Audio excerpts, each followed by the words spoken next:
Okay, just a quickie little, hopefully quick anyway, computer update video, just update on a bunch of the project PCs that I showed off in my, one of my recent videos. Go ahead and have a look here. It was mentioned that hyperthreading was disabled on this Optiplex GX270. So I've gone ahead and enabled that. But I've also settled, hopefully once and for all, what kind of CPU this has in it. It's the 800 MHz front-side bus, 3.4 GHz Pentium 4, and I've looked it up further, and it's a Prescott core. 3.4 GHz was rather high speed, even for the Pentium 4. I believe there was a 3.6 and a 3.8 after that, and that was as high as the Pentium 4 ever got. But this is a rarity. Not only is it all of that, but it's a Prescott core. And it's also a PGA 478 based Prescott core, based on that CPU ID right there, F41. Putting that into Google seems to indicate that this is a socket 478 CPU. I should probably check and see if there's an updated BIOS for this thing in AO3. I think I did and found that there wasn't. AO3 is a rather low number though, so we'll see. We'll see how that goes. I'm going to boot this thing into Windows and we'll have a look. Okay, you can see that it's asking us to reboot, but there's one thing I want to check out before that. Let's have a listen to the computer. See if you can hear all that noise that it's making. What if I shut up? Hopefully you can hear that. I want to see if that is the CPU or if that is something else. So we'll bring that up. That didn't have any effect.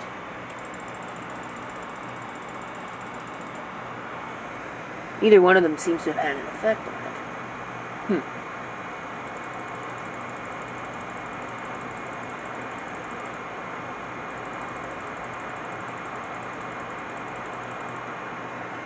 So I guess that isn't going to work.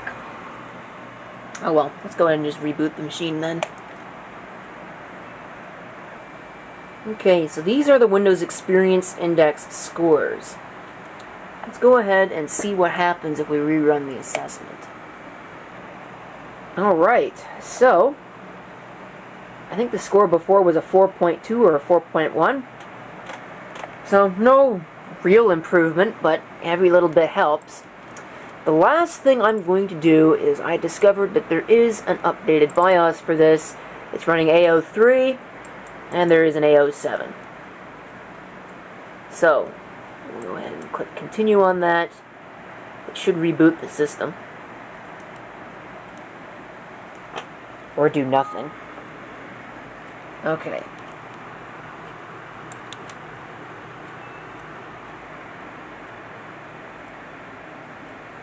Hopefully this works. I've never bricked a BIOS yet. Famous last words.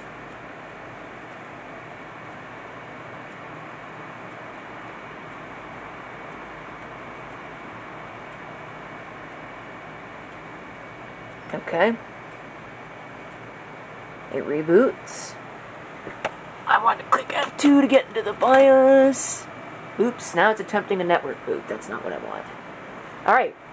AO7. Moving right along with the video. It's going to have to be quick. I've got 11 minutes left on this tape. This one, the 280, I discovered is actually only a single-threaded CPU. It does not support hyperthreading, which I thought was rather interesting.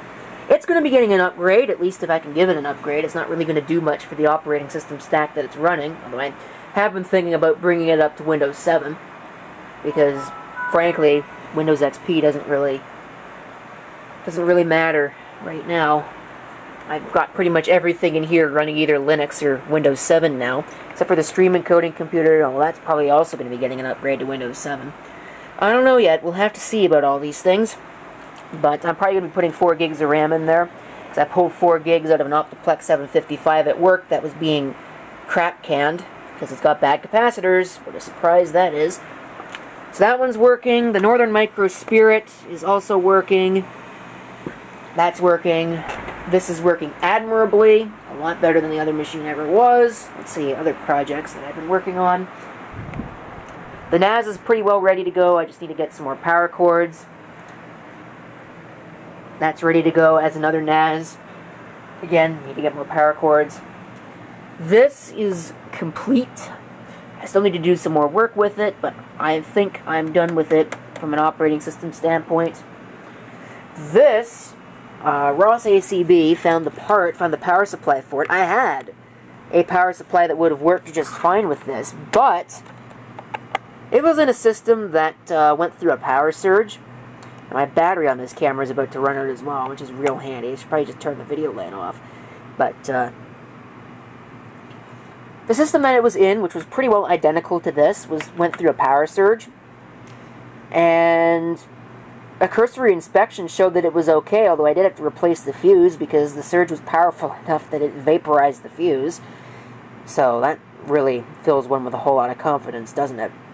But after putting the fuse in, I didn't test it after that, but as soon as I plugged it in, the power supply went into overcurrent protection, so I guess that really wasn't meant to be. I still need to do some more work with this.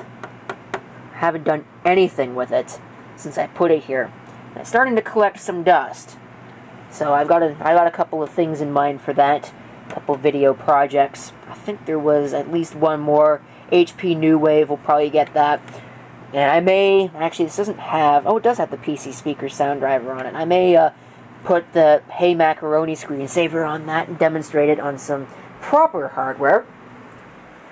This compact is going to actually probably be my malware test box again, because I think that one down there, that Desk Pro, actually I'm planning on doing a board swap with that Desk Pro, but I'll talk about that in a future video. But that Desk Pro is probably going to be my Windows 2000 unofficial updates box, because it's a faster machine, and this one is going to once again be the malware test box. I'm going to get another hard drive out for this, and I think the hard drive that's in here is going to be going into the Desk Pro. Probably not a direct swap, because I think the chipsets are different across the board that I want to put into the Desk Pro and this, so that'll be interesting. The ProSys machine has got a hard drive and a CPU cooler now, so that's going to be getting some work done to it. The Lightning PC is probably going to be leaving my possession. Ross ACB expressed interest in it, and frankly, it's way too big and bulky for what I would want to really do with it. And let's face it, it's a Pentium 3 650. There's nothing really that interesting about it. It's an Asus motherboard. I don't really care about it. It's just sat here doing nothing. So that one's probably going to be leaving my possession. Other machines, the HP A1320N. Probably also going to be leaving my possession. I know Ross watches these videos, so if he's interested in that, there's nothing really special about it. It's a, what is it, a 775. I forget how much memory's in it. It's got no hard drive right now. I put it into storage. I should probably pull that out and see what kind of RAM's installed in it. Probably nothing special. I think I pulled the RAM out of it too. So I'll probably put some RAM in that, and if he wants that, well, the offer's open. The HP DX5150 is actually probably going to replace the GX270, considering the GX270, frankly, sounds like it's about to take off on an exploration of the outer regions of the Kuiper Belt. I've done some work on the Pavilion 3260. You can see it's got a new optical drive in it. I still have the other one, but the optical drive was bad. The tray doesn't open, so I put a new drive in there. It doesn't match the faceplate, but frankly, who cares? And then the machine underneath that is, of course, it's going to be a web server when I get more power cords, and that one is also ready to go. I think that is pretty much it for all of the various computers that I received in that lot. I don't think there were any more. I don't think there are any further computer projects. I do want to get the IBM IntelliStation out and do some more work with that. And I also want to fix the Zenith 486 at some point. But all of that is going to be in future. I also want to take out the Zenith XT and play around with that. Even though I don't have a proper keyboard, I could probably plug it into Composite and at least see what it's doing. And I think that ought to be interesting. But anyways, I'm getting ahead of myself. I think I'm going to conclude the video with that. Thank you for watching. If you have any comments, feel free to leave them down below. And this is CP666 signing off. I hope to see you next time. Till then.